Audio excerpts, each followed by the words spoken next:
And we're back again, another live stream. We keep coming up with these live streams. Why? We want to teach you, we want to encourage you, we want to educate you how to protect, how to make provision for your health. We need to use wisdom. Bible teaches us to use godly wisdom, to use wisdom to take care of ourselves. We keep just zeroing in and looking at subjects that can improve the overall quality of your health. We've taken in these live streams some very basic principles like how to improve your digestion, how to reduce and eliminate heartburn, reflux, and GERD, how to deal with headaches and migraines, what are the trips and triggers. But then there's these hidden components, hidden poisons, causing cellular death. We're consuming them. Our population is consuming them. Our children's consuming them. We have a progressive onslaught of brain and neurodegenerative diseases, and supposedly we're told it's all about our age. Yet I quote from an article on the show the other day that shows that folks that take care of themselves, maintain a healthy weight, stay active, eat live real foods, do good things, they don't have as much degenerative disability type scenarios as we are told and projected to. But what are the keys? I believe protecting yourself against some of these hidden dangers. So I don't believe that there's some conspiracy that's out to maim and destroy us. I mean, I really don't. If you go back and you look at the history of this, you'll see that it was devised and produced as a way to enhance, or as a food flavor enhancer, taste enhancers. Now, the unfortunate thing is excitotoxins. So what's the focus? What does it damage? Does it damage my muscles, my knees, my intestinal wall, my heart? No, brain. This is a brain. I'm just going to do this. It's a pathology of the brain. I mean, unfortunately. And let me get over here and grab my eraser, sorry. It's a brain pathology. You say, wait a minute. Now, you're not a medical doctor. You start talking about pathologies. Do you know what pathology is? It's disease of the brain. You know, what are you talking about? Well, no, I'm telling you that these enhancers, these taste enhancers to tickle our taste buds, are damaging our brains. To date, I don't know that we've documented, and I don't know that I have so much of a concern that it damages anything from here down, but we know that it's damaging, and I'll teach you why in a few moments. So I believe it leads to a pathology. It leads to a disease of the brain. But wait a minute, it starts out as a food and a taste enhancer. It's something that was meant for good, yes, but it's causing, I see the words up here, cellular death, yes. You have written up here in parentheses, hidden poisons. I'll explain that in the second part of this, what a hidden poison is. What are these things? You mean it's listed on my ingredients, excitotoxic? No, it's not. It might show up as hydrolyzed proteins. It might show up as vegetable protein isolates. There's code words. There's a level of sophistication that food scientists, that food chemists have been able to come up with. So let's just get right down to it. Let's just move over. Let's just talk quickly. Let's do a quick little overview, and I mean quick. The brain. You know, we've got a frontal lobe that's involved more with what's called tact and tenacity and how we focus and deal with issues. I'm not going to get into all the parts of the brain, just some basic things. We have the parietal lobes, which are involved more with concentration, with focus. We have the occipital areas of the brain that are involved more with vision. We have the temporal lobes that are involved with memory. So we have different parts of the brain that perform different types of functions. Amazing. I mean, our brains are incredible. incredible.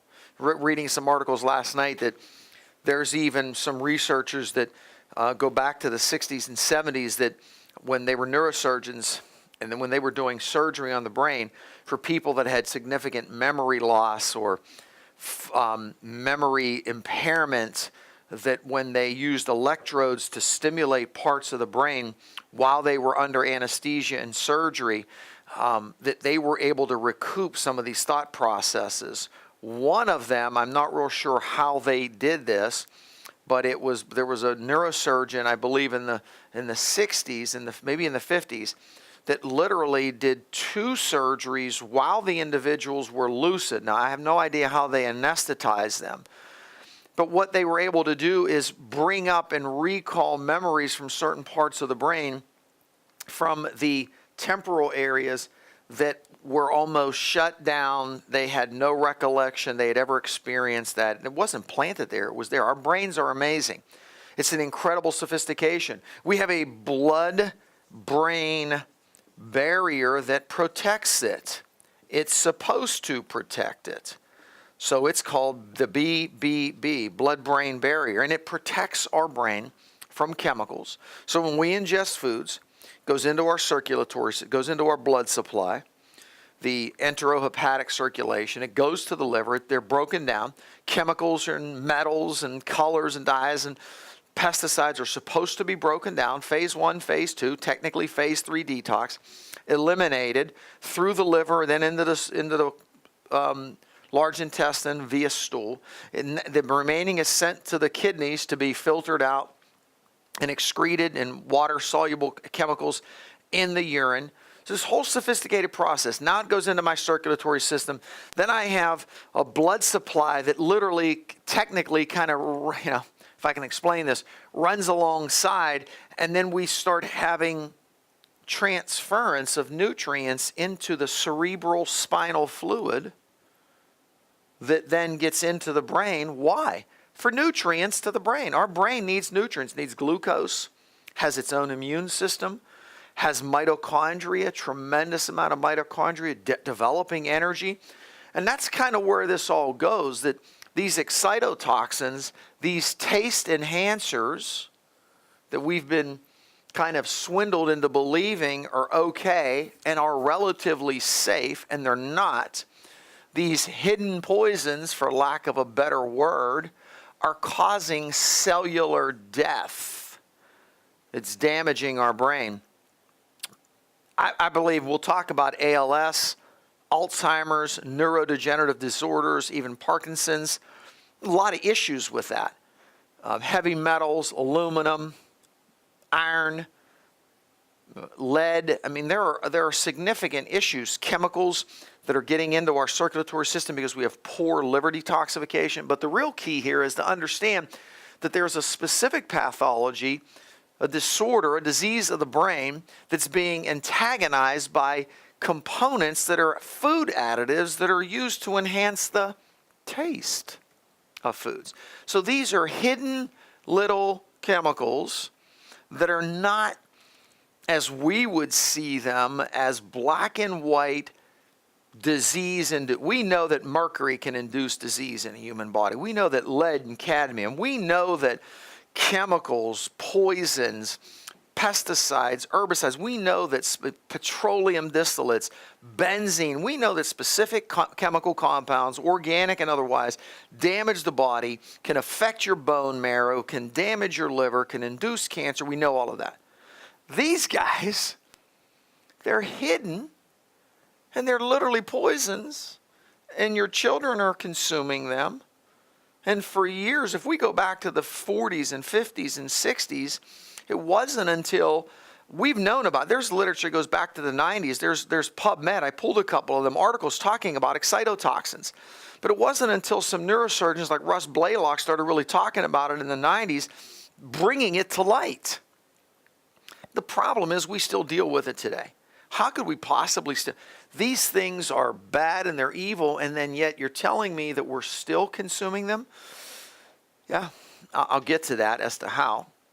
And how are they not just flat out outlawed? Well, monosodium glutamate, MSG, was pulled from many products because it was eventually shown to be inducing and producing headaches and migraines in folks and inducing certain issues. But do you know that foods like aspartame, artificial sweeteners, a lot of chemicals that are in these foods are mimics to MSG? All right, so we're going to go back here. So I think we've beaten up the hidden portion of this, and they're chemicals, yet we're led to believe that they're just put in there for the sake of food. And all right, so the brain. The brain is the key area, neurodegenerative, affecting our brain. So let's just cover two quick little articles that I had here. One goes back to 1994 to Journal of Neurotoxicology. It's an abstract.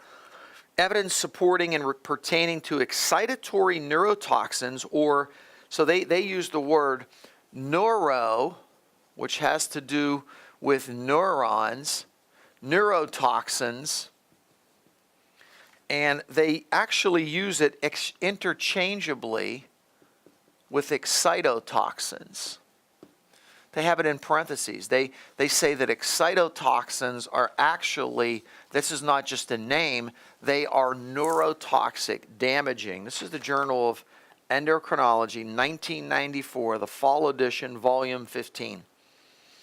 Most frequently encountered food excitotoxin is glutamate, which is commercially added to many foods despite evidence that they can freely penetrate the brain regions. That's why I just did a little quick frontal lobe, occipital lobe, temporal lobe. You've just got to know that we have different parts of the brain that are highly dependent, very sophisticated on one another. There's a communication system. There's cerebral spinal fluid that keeps nutrients moving to it.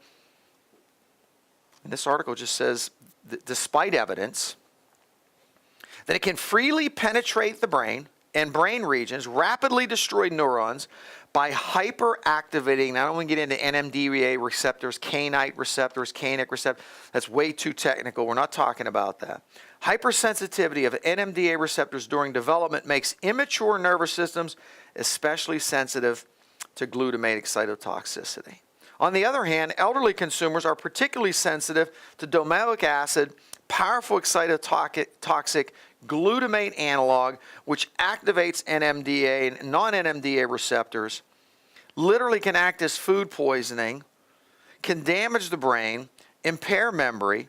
This is incredible. Thus, watch this. The human food supply, now I just think this is interesting. Doesn't say, necessarily animal food supply. It says human food supply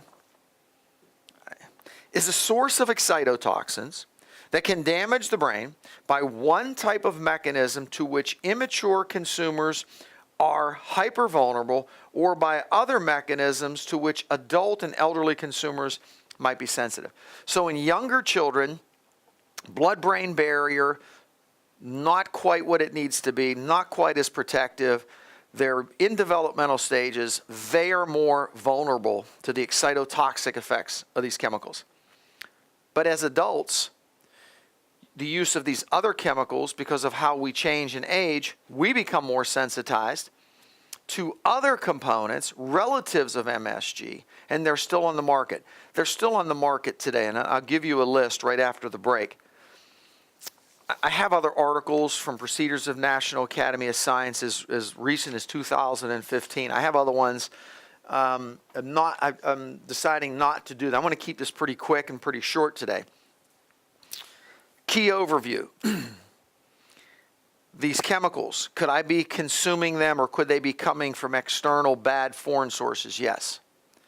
Could they be inducing excitotoxicity to the brain, overwhelming receptors in the brain? Yes. Can it then be causing neurotoxicity? Yes. Remember, Journal of Neurotoxicology uses these as synonymous, as one and the same, that excitotoxins found in food, human food supply, are neurotoxic. Young children highly susceptible doesn't mean that adults are not. Is it possibly implicated in things like ALS, MS, Alzheimer's, Parkinson's, and the list goes on. These are neurodegenerative disorders of the aged that are absolutely related to it. It doesn't mean every single one of these conditions. We've talked about aluminum and Alzheimer's and lack of nutrients, and there's no doubt there inflammation, poor blood supply. But why this? Why this scenario? Why is this happening? Okay, so let's just see. What forms of excitotoxicity, what might be things that are actually expected? Well, I don't know that I would say we expected, but folks, I'm just going to cover this.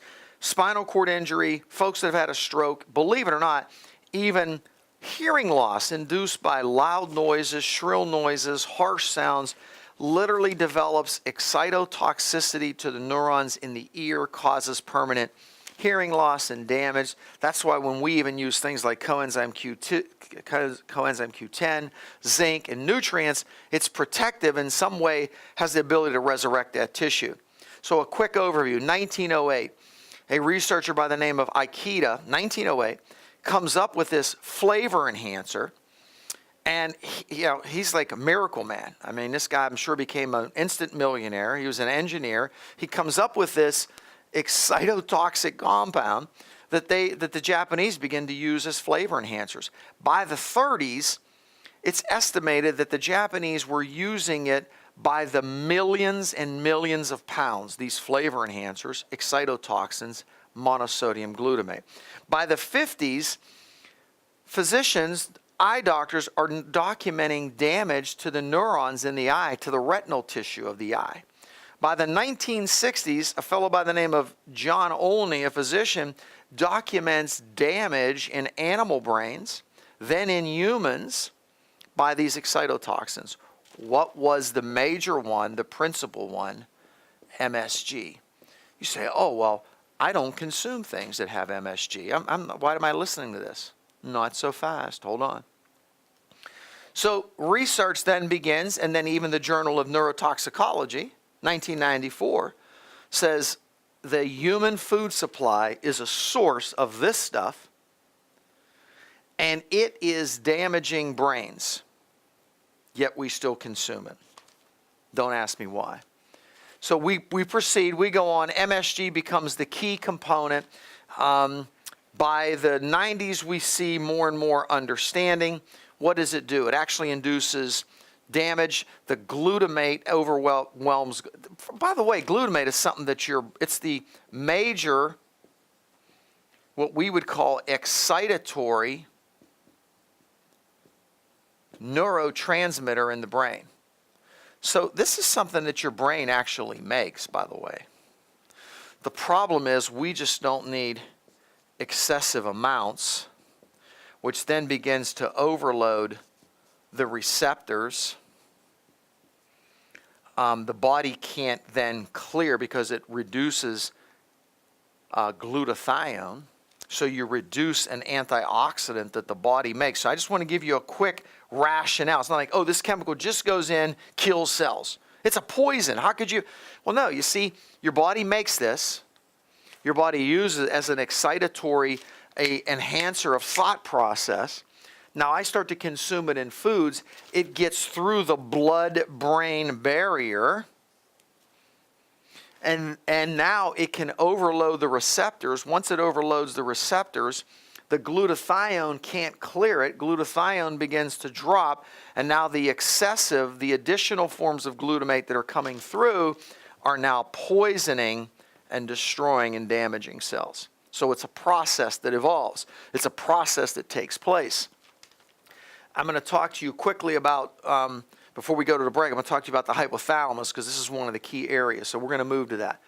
MSG, why I don't consume it. So in the second part of the teaching, I'm going to teach you that there are other compounds that are related to MSG, that the FDA has allowed for certain stipulations that you do not have to reveal the amount or that it's included as long as it doesn't exceed approximately 30% of the total compound. so that literally the FDA still allows, in some bizarre manner or fashion, the use of these compounds, even though we know them to be excitotoxic, damaging to the brain, possibly making us fat, possibly inducing obesity, premature puberty, early onset puberty, precocious puberty. Where's this coming from? It's documented. You can prove it in animals over and over and over again. I'll get to that. So we're allowed to still use these compounds, but then here's the key thing, that these food chemists have come up with ways, I don't want to say to disguise MSG, but they've come up with related compounds that are used in chips, snacks, packaged foods like you can't believe, like packaged crackers, etc. It's ubiquitous. It's everywhere. You name it. Chips.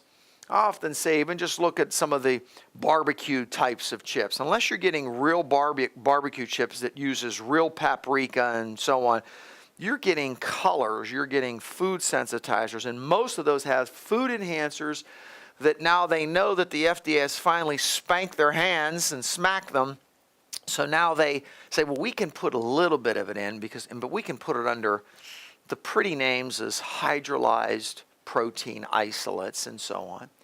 Or why don't we just do this? Because we're chemists, we can figure this out. How about if we come up with things that are not MSG, monosodium glutamate, but are chemically, structurally related, and we still put them in foods, and everybody's happy. Now, why do you do this?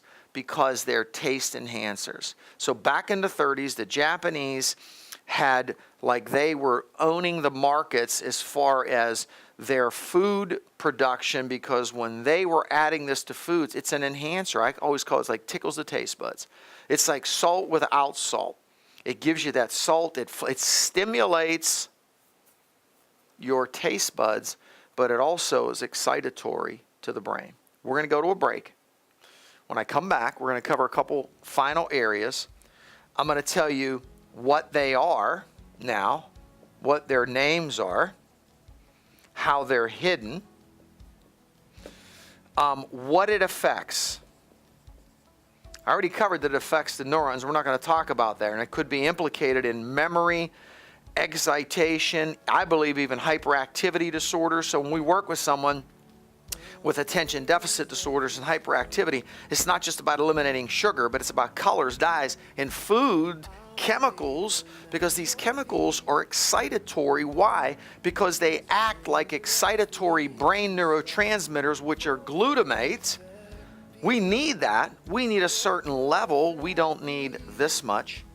So we'll show you where it affects, and ultimately how the hypothalamus is being affected, and how this could be one of the key reasons why we're becoming more obese as a population, why we have more insulin resistance as a population, even when folks are modifying their food intake, how we have incredible levels of precocious puberty, early onset puberty.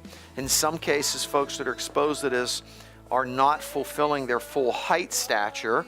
I mean, literally, because the hypothalamus is being inordinately damaged and sensitized by these hidden poisons. We're going to go to a break. We're coming back in just a couple of minutes. You stay with us. We'll come right back, close this up, wrap it up, teach you something that's incredibly important to help your family and yourself, your health. Stay tuned. We're back. Thanks for being with us. Thanks for staying with us. I hope that this is helping you. This is a powerful subject. I'm not quite real sure why we've done months and months of live streams and we've not dealt with this, but there's tons of topics. Last few weeks we spent a little bit on food sensitivities, food allergies. We've talked about leaky gut. We keep looking at ways to improve your health, the quality of your family's health. These components, this work is a labor of love. I mean, we receive no remuneration for doing this. We're educating you. I believe as we give, we certainly will be favored and blessed as we do. These are areas of your life that you can significantly change and impact. Excitotoxins, monosodium glutamate. Oh, well, I look for that. It's not in my foods. I know all about that. Okay, but know that we have a slick society. We have the food industry, even though it's, quote, supposedly regulated, it's highly influenced by large corporations with significant amounts of money that exert significant influence in high places. And much of what we would think should be completely disbanded, outlawed, you shouldn't be able to do it, somehow figures its way into the process and is still a part. Quickly, I want to talk to you about the hypothalamus, because this is an area of the brain that, again, I don't want to misquote here, but to my understanding, has very little protection. The hypothalamus, this organ that's part of the endocrine system that secretes hormones that affects other organs, very critical. That's why this is important to listen to this portion. But from my understanding, and maybe some folks have a strong background in neurology, or maybe you're a neurosurgeon, you're listening to this, my understanding is that the hypothalamus has very, very little protection from the blood-brain barrier. I'm not quite real sure why, but that's my understanding, or it's limited. Supposedly the bulk, the balance of the brain is highly protected. Hypothalamus becomes a little more exposed. So if these monosodium glutamate or relatives of MSG make it through, here's what's happening. Because they've documented this in animal studies, and I had this one written. I don't know where I have it, but animal studies, expose them to MSG or related compounds. Here's the 3 characteristic things that happen every time. It's not occasional, it's reproducible consistently every time. They are usually shorter and smaller in stature. They're more squat in stature, no matter what the animal, when you expose them, because it's damaging and affecting their hypothalamus. I'll explain the rationale. Number 2, they are more obese. They're significantly overweight, even if they're fed the same amounts of chow and pup chow. Thirdly, they experience reproductive problems. That sounds in some areas a little bit like our society. You realize that how many folks, how many young people are having problems with conception? Do you know that 20, 30 years ago that clinics and fertility clinics, they were specialists that you had to really go seek out? Now they're huge multi-office complex in multiple parts of cities, and they're back up. There's waiting lists to get in. Some of them are in offices are incredible because it's highly lucrative. I don't knock that, but I'm just saying that we have huge reproductive problems. We have an incredibly obese society and population. And I will tell you that it's not always specifically just what you're eating. I'll say this, the amount always.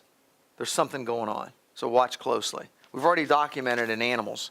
And there's more, but there's only so much that I can bring to you in less than an hour. But here's what happens. The hypothalamus, little impact from the blood-brain barrier or the protection, so to speak.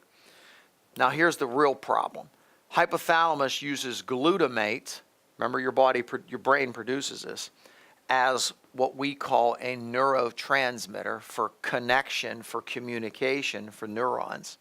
So this organ becomes highly susceptible to excessive glutamate. So if now I'm ingesting from an external source glutamate, real MSG, or now its relatives and its cousins and downline relatives that act similarly to MSG because we're consuming a lot of foods that have it, here's what happens. I affect a control center. The hypothalamus actually is sending signals to the pituitary gland. The pituitary gland actually then secretes and controls the regulation of human growth hormone. So now you see where the short stature or stature derangements are. ACTH, adrenocorticotropin stimulating hormone, thyroid stimulating hormone, prolactin, luteinizing hormone. What's luteinizing hormone? Luteinizing hormone is all about sending signals to reproductive organs, ovaries and the like, and testes. So now what we have, I believe this plays a huge role in precocious puberty, early onset puberty. We have young girls at 7 years of age with breast buds. pubic hair, and 7, 8 years of age. Menses, in many cases, starting at 10 years of age. And then we have them on Luprons, drugs that block the production of what? This, luteinizing hormone. Coming from where? The pituitary gland. It shuts down luteinizing hormone production. Why is it hyperstimulated en masse in a huge way? You're looking at it. You're looking at this whole MSG related situation. Why would we know that? Well, we already know the journals have already proven that it's a neurotoxin. Endocrine journals, I didn't pull those today, have documented that there's an impact, a hyperstimulation to hypothalamus, which is the controlling mechanism for the pituitary. The pituitary is secreting human growth hormone, thyroid stimulating hormone. How many people with thyroid problems? Luteinizing hormone. Hence, we have more obesity, more reproductive complications and problems. Okay, so now that we've defined that, MSG is the big guy. This is the problem. Found and discovered probably 100 and whatever, 8, 9 years ago, over 100 years old. The rations, the food of the Japanese in World War II was phenomenal. They said the American food was horrible. The Japanese loved their food. Why? Because it was loaded with pounds of MSG. Now, how's it found today? You say, I look for MSG. My kids don't consume MSG. Really? Are they consuming hydrolyzed vegetable proteins? Is it in foods? Go look at your packages. What about hydrolyzed proteins? What about plant protein extracts? How about sodium caseinate, calcium caseinate?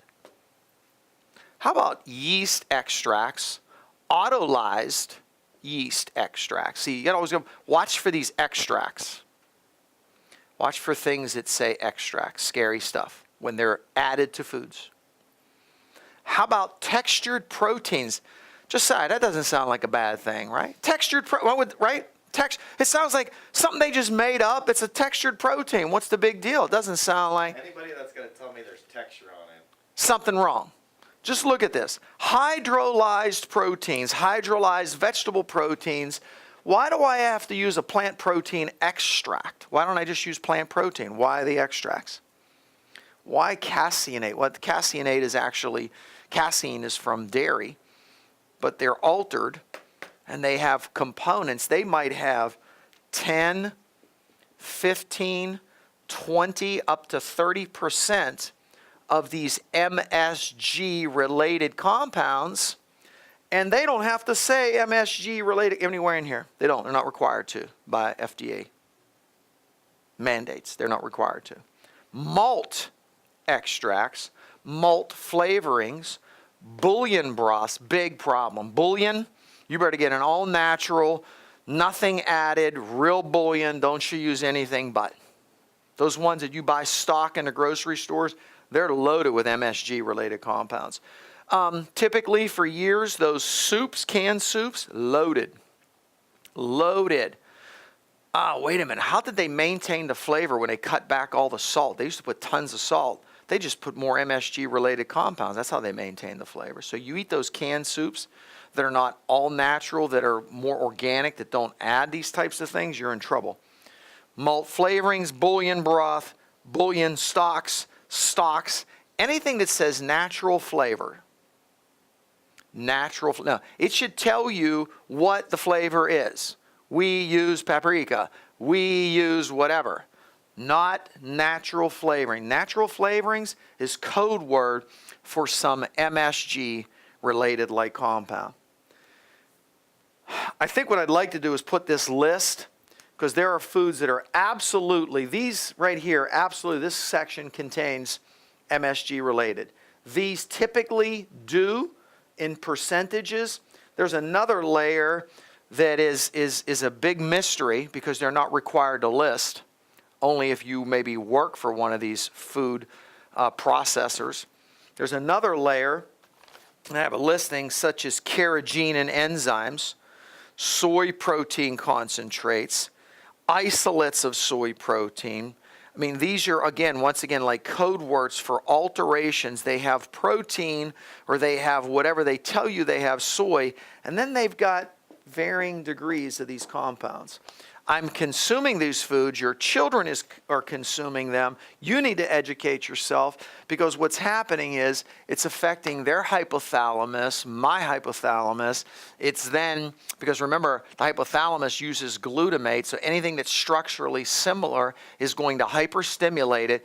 It's a domino effect. Guess where it stimulates? It hits the pituitary gland, and now I have derangements or excessive changes in things like luteinizing hormone that control growth and stature, human growth hormone that controls repair and growth and stature, thyroid stimulating hormone that affects my thyroid. This is a huge problem, and it's still occurring today.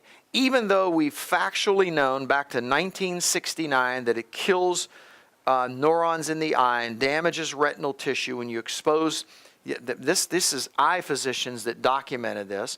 We know how it damages and affects the brain. So there's not only a neurotoxicity, a neurodegenerative component, there's a physiologic component. I firmly believe there might even be some links to anxiety disorders, depression, and even some other neurologic types of things besides focus, attention deficits, even spectrum type disorders that are related to this, because you have hyperstimulation in the brain. So we can have a degenerative process, we can have a focus or an ability to concentrate problem. The hypothalamus is affecting the pituitary, which is sending the wrong signals to the ovaries, to the testes, to the thyroid, human growth hormone. So now it's not just isolated to here. Now it becomes a systemic problem, because it's affecting the signals that are coming from something that is controlling other endocrine systems. Huge problem. Huge problem. I hope, and I think I just want to end right there. I think the message is clear. We're pretty much on time. I don't want to go any longer. I hope that you take this to heart. I hope you begin to read your labels. I hope you'll consume less and less packaged, prefabricated foods, that you'll make more and more of these foods at home, that you will even just say, okay, that's it. I'm going to buy some chicken breast or turkey breast and make my own sandwiches. I'm not going to drink canned or eat canned soups. We're going to make our own soup. We're not going to just buy stock bouillon broths. We're going to buy an organic version. Why? Because I want you to spend more money? No, because you can't buy this stuff that's loaded with this junk. It's going to affect your health. It'll affect your cognition, whether you're aged, whether you're a child. And you as a parent, you say, this sounds bizarre. How is this stuff just not outlawed? I don't know. That's a good question. That's what I'd like to know. Especially when we know it's documented in the literature. It's not opinion. We're way beyond opinion. Going back to the 50s, the 60s, and actually into the 90s, documenting damage. And yet we've allowed food chemists to completely kind of distort and change this whole picture. It's sad. It's very sad. We have a huge problem. Real quick, let me just encourage you with a proverb. Proverbs 20 says, it's an honor to avoid strife, but every fool is quick to quarrel. A fool is quick to quarrel, to look for difficulties, to be meddling. The Bible describes them as a fool, but it's honorable. It's an honor. It's the honorable, the right thing to do to cut the strife. You and I, as individuals, responsible to our Heavenly Father, need to take the responsibility to cut strife, to not feed on strife. I think there's a couple key thoughts here. God gives us life as a gift. We need to see it as such. Number two, God doesn't want us to suffer necessarily, so many times our strife is out of difficulties and burdens. And the last couple of weeks or so, I just said it was interesting. This is the first of 3 Saturdays that I've actually been able to move around here because my back was in such bad shape. And it was everything that I had within me to even stand here and do this, because I was in excruciating pain. I continue to try to look to Him. I'd be walking in the morning, like I don't even know if I'm going to be able to get back home, walking my dogs, just trying to praise God. The Bible says that we should, we need to understand that God doesn't call us to specifically suffer, but he tells us that when we're in the midst of difficulties and suffering, that we'll not be alone, that he promises to be with us, to not forsake us, and that you do not have to tow this load yourself. The other area is to know that there's nothing more than important in life, nothing that's more important than your relationship with your Heavenly Father and his Son. Nothing. It's important for you to communicate with your children. It's important for me to mentor and teach others, to be what God's called you to be. But most importantly, I have to be vertically connected so that I can function horizontally in this plane.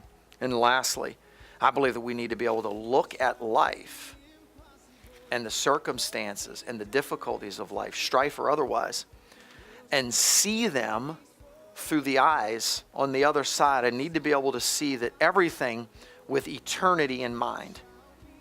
Because my life and what I do and my conduct and my input or lack thereof can affect the eternity of those that are on the receiving end or not on the receiving end, what God has called me to do. God bless you. I hope you take that message to heart. It's working on me. I can tell you as I'm talking about it, I can think of issues and things and subjects where I need to change. And I believe that's the Holy Spirit. The Bible says that it'll quicken to us. It'll quicken to us the Word of God. It'll draw up. It'll well up in you. It'll bring it to fruition. It'll bring it to your forefront, to your mind. There's areas more so than as I'm talking to you, I feel like it's almost like a voice coming back to me about areas that I need to change and improve and surrender and submit and begin to see the small quibblings in the strife of life. I need to nix it, and then I need to see it within the eyes of eternity. How am I impacting that life? Because that life is reading my life, and that life has eternal value. God bless you. Thanks for being with us. Excitotoxins, they kill us.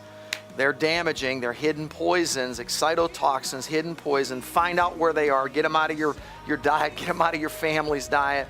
Don't let your children consume it. It's a huge mistake. God bless you. Thanks for being with me. Tell others about the live stream. Thanks so much.